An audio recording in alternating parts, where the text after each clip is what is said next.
Well, the dust may have settled following the devastating destruction of businesses in KwaZulu-Natal, but business owners are only now coming to terms with their uncertain future. The cost of the unrest has not only threatened the provincial economy, but many companies say they're considering taking their businesses to safer territories abroad. They're warning government that it has to prove itself and ensure that attacks don't happen in the future. Well, for more on this, we're joined by the president of the Minara Chamber of Commerce, Suleman. Thank you so much for joining us, Mr. Suleman. What a crisis for business owners already struggling with, for instance, blackouts, water issues, and then the unrest from 2 weeks ago. Good morning, Annika. Thanks for having me, and hello to your viewers.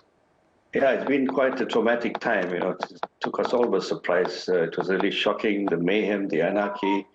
It was something that was out of this world. It's like being in the movies. So it's been a challenge, and we've done some surveys as well, and we're hoping we can get back on track. Solly, I can hear this weird tapping noise. Are you tapping your feet or something?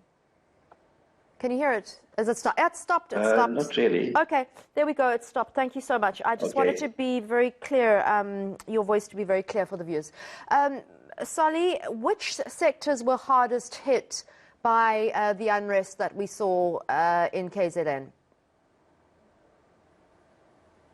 Well, the retail sector, the wholesale sector, part of the manufacturing sector, these are the areas that have really been impacted. Of course, the hospitality industry has been impacted over the last 12 months anyway through COVID.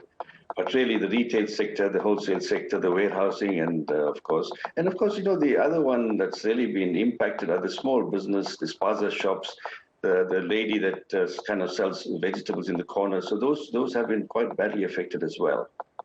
What's been done, if anything, to try and help those small business owners that have lost everything that they've spent years saving for? Well, I think there's two parts to this. One is where some of the businesses are insured, and then, of course, the others where the businesses are not insured.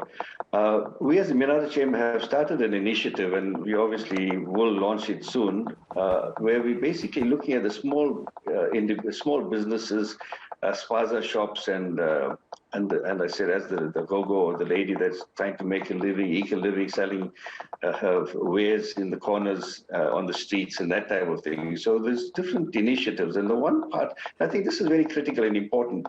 There has to be quick fixes in the short term for the people in the lower level, the lower business levels, the small businesses, that type of thing.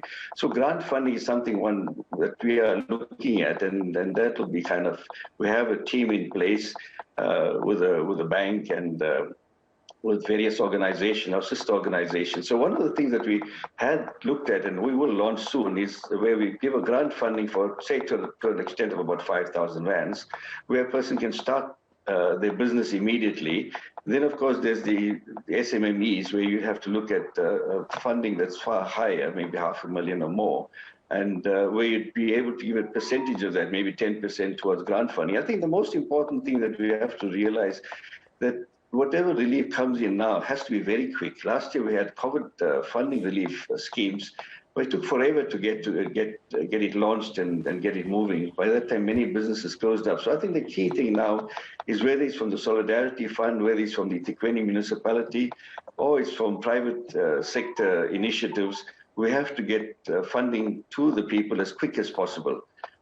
Because some businesses will close up completely. I mean, people have been in business for 25, 30 years, and their business have been looted. And many individuals are rethinking whether they should open their businesses, especially those that have insurance. Some of them believe that if they get the insurance money, they're rather back up. Yeah. And I think this is something you mentioned as well. I think people are looking at relocating as well, to Johannesburg, Cape Town, or elsewhere in the world.